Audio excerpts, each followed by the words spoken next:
Et bonjour à toutes et à tous et bienvenue dans cette nouvelle vidéo.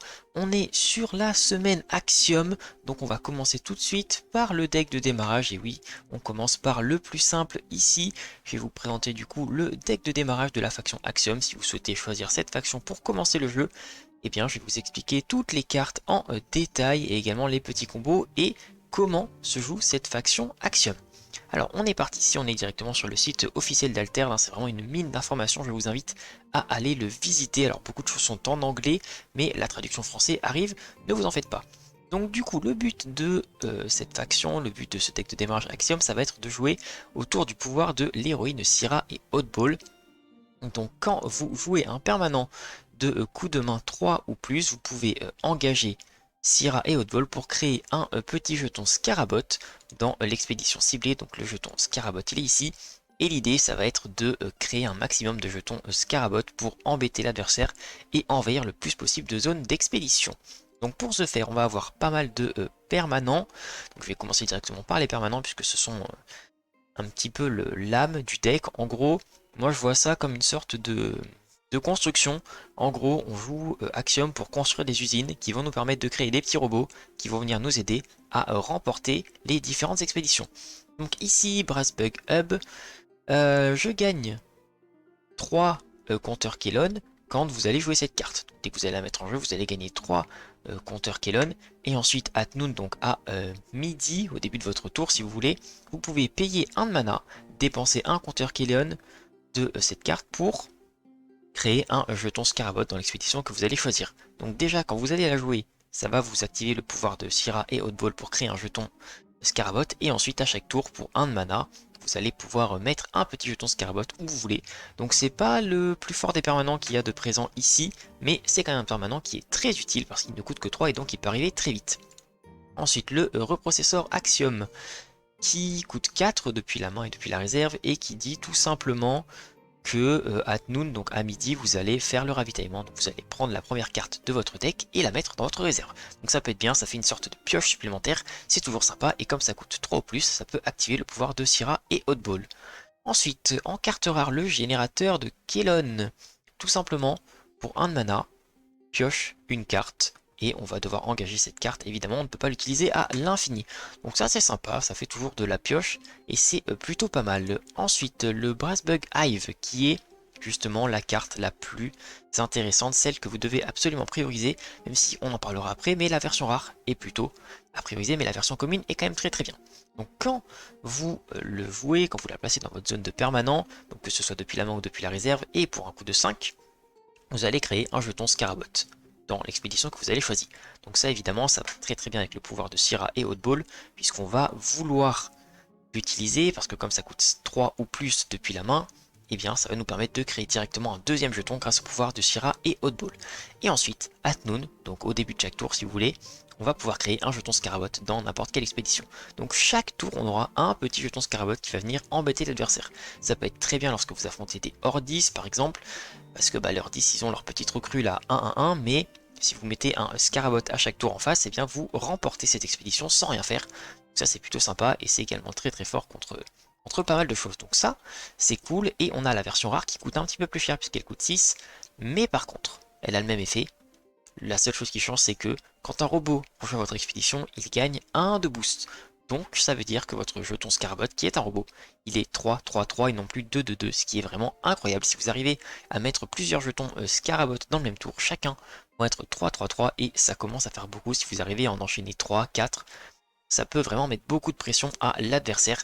Donc ça c'est génial. Par contre, comme c'est une carte rare, il n'y en a qu'un seul exemplaire dans ce deck, étant donné que dans les decks de démarrage vous n'avez qu'un seul exemplaire des cartes rares.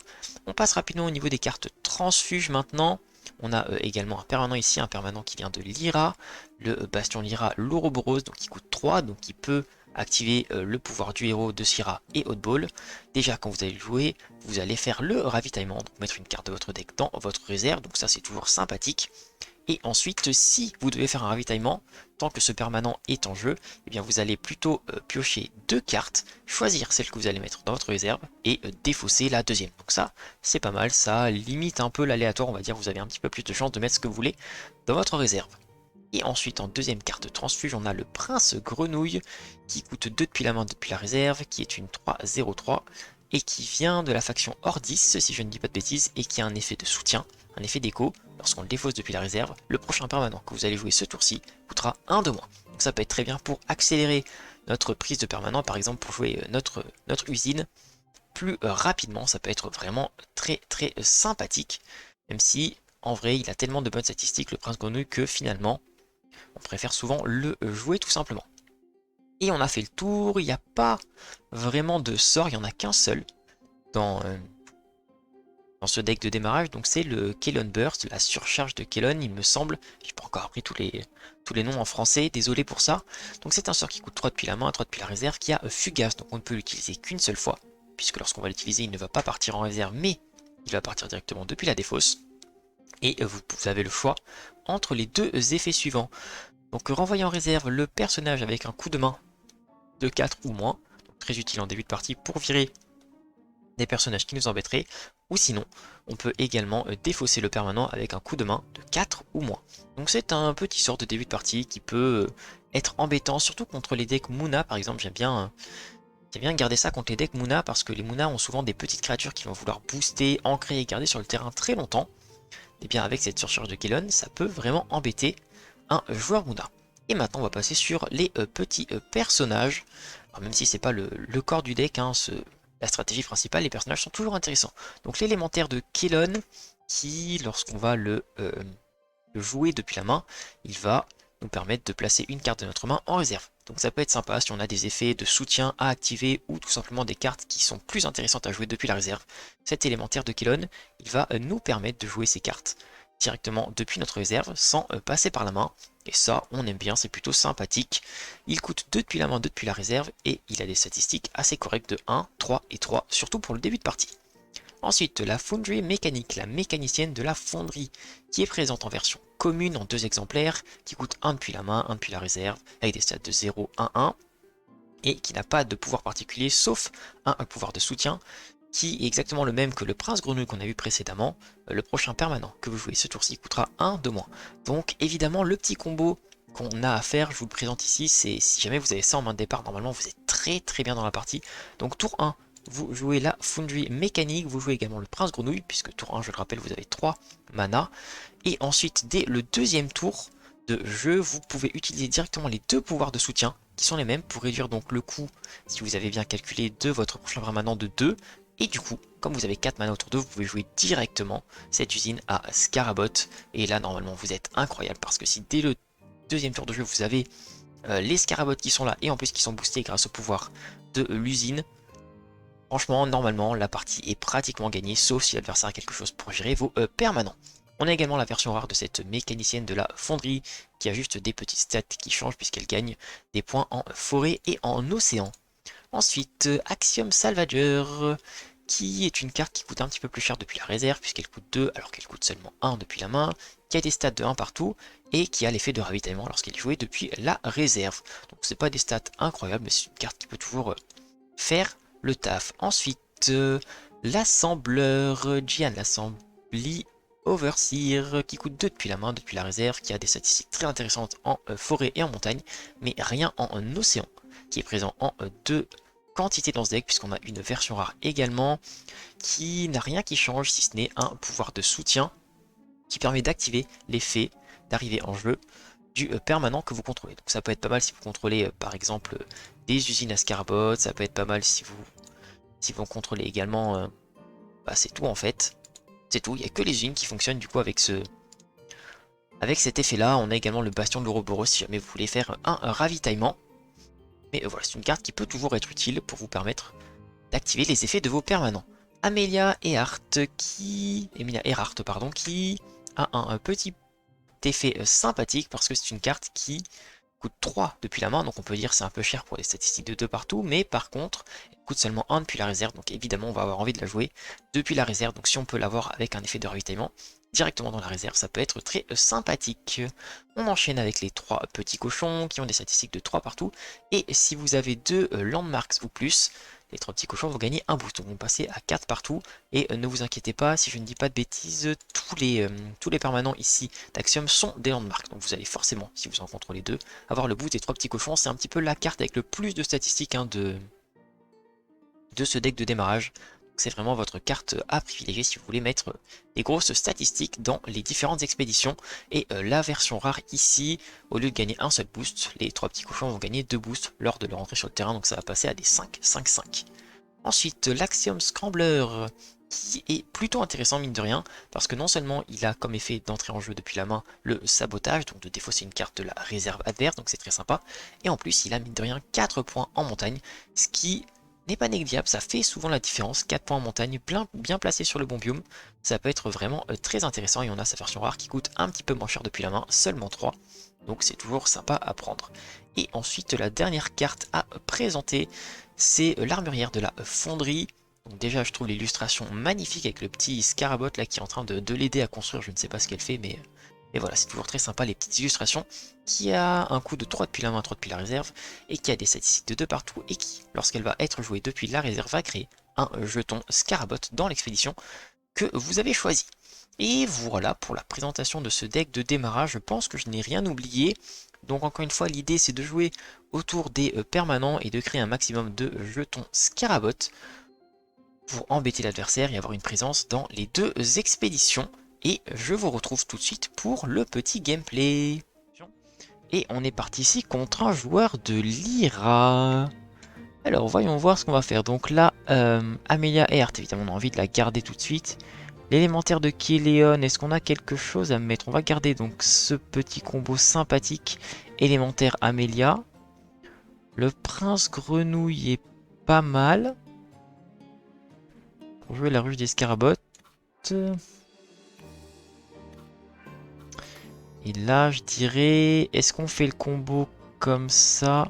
Je pense qu'on va plutôt privilégier la ruche des scarabottes parce que c'est avec ça qu'on va pouvoir gagner. Et du coup, on va virer l'élémentaire de Kellon. On va pouvoir jouer Amelia et Hertz. Comme ça. Un petit peu plus tard dans la partie. Donc on va y aller avec le prince grenouille ici. Prince grenouille évidemment qui nous permettra d'avoir son effet de soutien au prochain tour. Donc on a décidé de partir sur l'expédition côté... Oh, et l'adversaire qui sort la Comtesse Lyra et qui du coup va avancer et pas nous. Donc ça c'est bien joué de la part de l'adversaire. Du coup moi je vais pas pouvoir avancer malheureusement. J'avancerai pas non plus...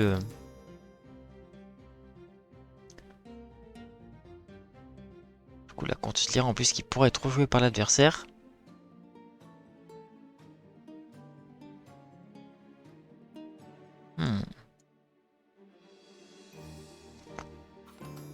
Là qui nous a bien embêté ici avec sa Comtesse Lyra. Élémentaire, on va évidemment utiliser le prince grenouille pour créer la ruche des scarabottes. C'est-à-dire qu'il vient de faire le ravitaillement avec Esmeralda. En plus il a récupéré vraiment le bastion de l'Ouroboros, vraiment quelque chose de très intéressant. Mais du coup là on devrait avancer de ce côté là, donc ça c'est pas mal.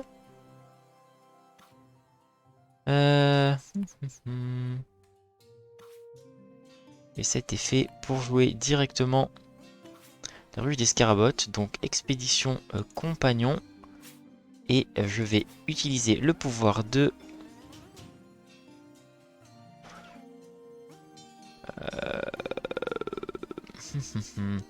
Parce que s'il arrive à avoir un boost ici, il va avancer, mais moi aussi. Donc finalement c'est pas mal. Donc je vais partir comme ça et on va essayer d'avancer des deux côtés pour rattraper un peu notre retard.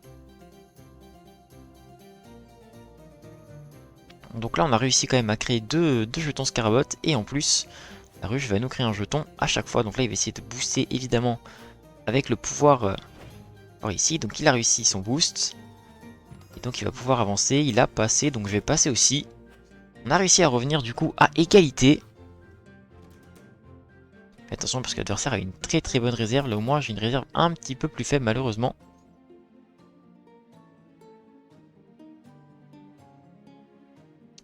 Donc je vais garder parce que le bastion de l'Ouroboros peut être embêtant pour moi. Donc je vais garder ça. je pense que je vais virer Amelia Earhart parce que je vais pas avoir besoin de la jouer, je pense.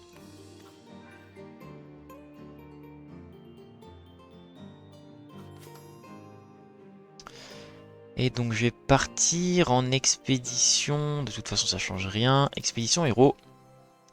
Je vais pouvoir jouer. Alors, je pense que je vais jouer le recycleur Axiom. Je vais continuer de me développer, de développer mes permanents.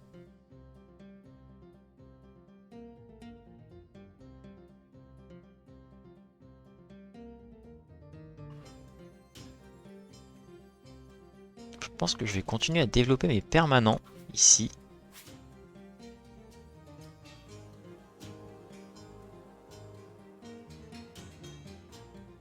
Et je vais plutôt partir en expédition du compagnon pour essayer de mettre la pression un peu partout. Pour essayer de forcer l'adversaire à utiliser ses cartes parce que de toute façon je vais gagner au nombre de cartes parce que mes jetons ne me coûtent pas de cartes. Parce que je vais voir que l'adversaire, s'il veut me contrer sur les deux expéditions, il va devoir jouer des cartes. Moi, grâce au ravitaillement, qu'il a joué du coup le bastion de l'Ouroboros pour 3, donc il va certainement décider d'abandonner une des deux expéditions. Oh, il a abandonné les deux expéditions. Alors ça c'est très curieux, et du coup moi aussi j'ai le bastion de l'Ouroboros, la carte transfuge. Est-ce que... Mécanicienne de la fonderie, est-ce que j'en ai vraiment besoin? Je suis pas certain.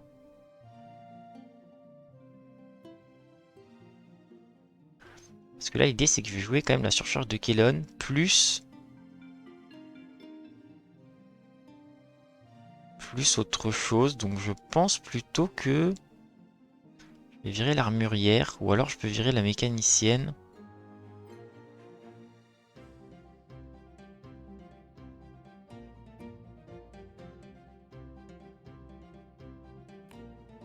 Virer la mécanicienne je pense. Donc là, de quel côté? Là j'ai besoin de pas mal de choses, j'ai besoin que de la forêt. Oh, la ruche des scarabottes, incroyable, donc j'aurais dû... L'expédition il gagne un boost, donc ça c'est génial, ça va pouvoir remplacer cette ruche des scarabottes et ça va pouvoir me créer tellement de scarabottes.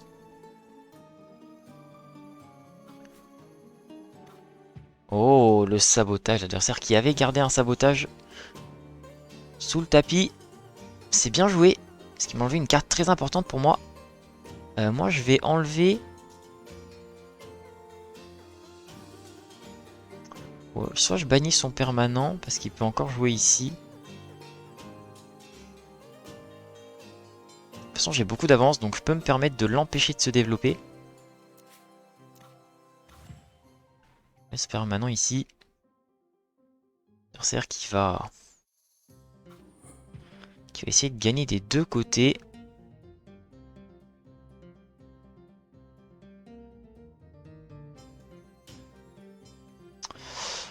Donc là, c'est complexe, mais je pense que mon armurière va être intéressante tout de suite.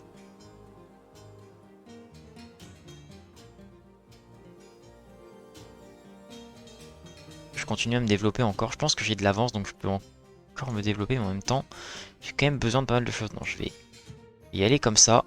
Un cerf qui va essayer de se booster avec le pouvoir pour m'empêcher d'avancer.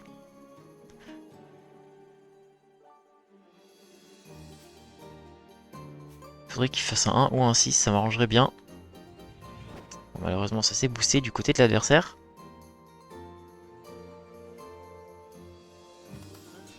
Et du coup, j'ai toujours un avantage de 1. Cette partie. J'ai une belle réserve. Ça, c'est hyper intéressant, cet effet de soutien. Les 3 petits cochons sont vachement bien aussi. Pas avoir besoin du bastion.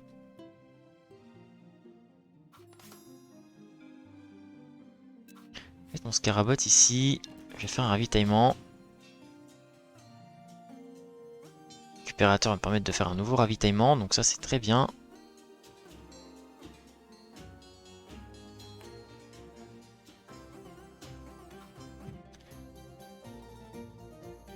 J'ai mis des gros points en forêt déjà. J'ai 5 points en forêt. L'adversaire qui va peut-être me laisser tranquille de ce côté-là.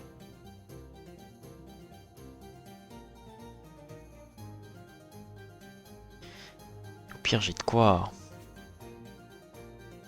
Ok, l'adversaire qui joue en ravitaillement, ok. Ok, l'adversaire qui a décidé de quand même tenter le coup. Ben moi, je vais pas m'embêter, je vais plutôt faire ça, je dirais. Je vais plutôt faire ça. Et créer mon Scarabot ici.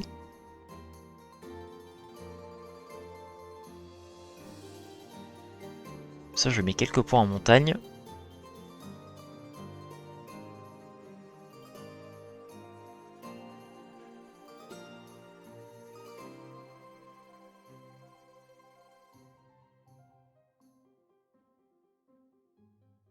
Pour l'instant, je suis devant, mais... Attention à ça, l'adversaire qui peut pas me jouer de très grosses créatures. Est-ce qu'il va avoir plus de 4 en montagne à mettre du côté héros? Il y en est moins sûr. Ok, la danseuse de ruban. Du coup, il a mis Fugace à mon assembleur Axiom. C'est un peu dommage, mais ça veut dire qu'il a abandonné l'idée d'avancer. Donc je vais avancer des deux côtés. Donc finalement, ça me dérange pas. Ça ne me dérange pas. Là, évidemment, il va essayer d'ancrer.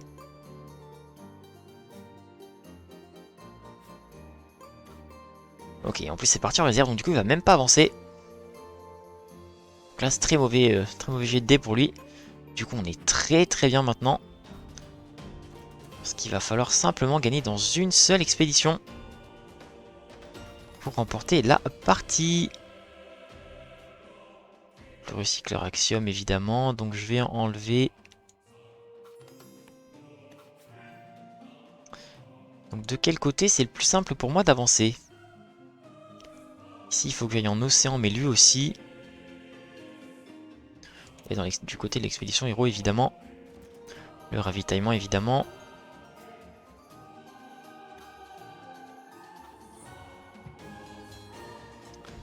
C'est-à-dire qu'il va aller directement de l'autre côté. Jouer les 3 petits cochons et normalement la partie est gagnée.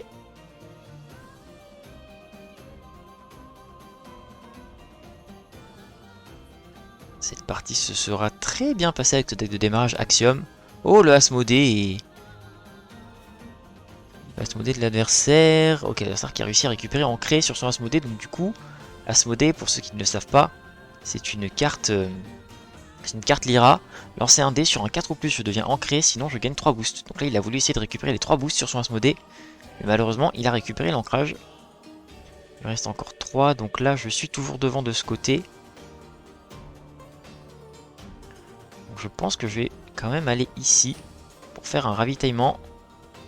Qui en plus j'ai une surcharge de Kéléon, donc c'est parfait. Ce qui veut dire que l'adversaire ne peut plus rien jouer. Ok, il a joué la...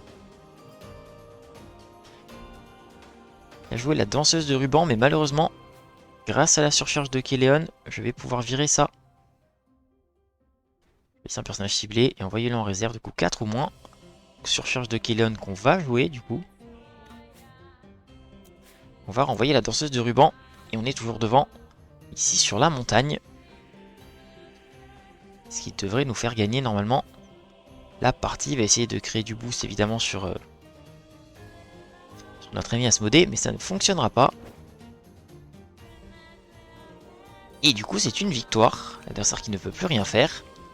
Et ça va être une victoire rondement menée contre ce joueur Lyra. Voilà pour la présentation du deck de démarrage Axiom 2024. L'idée c'était de jouer avec les permanents, de créer tous les scarabots avec nos usines, nos machines, pour ensuite submerger l'adversaire, ce qui a été fait. On a pris notre temps au début, mais on a réussi à accélérer sur le milieu de partie. J'espère en tout cas que cette vidéo vous aura plu. Restez évidemment à l'affût des nouvelles vidéos, puisqu'on va faire sur cette chaîne la présentation de tous les decks de démarrage 2024. Et moi, je vous dis à bientôt du coup pour de prochaines vidéos.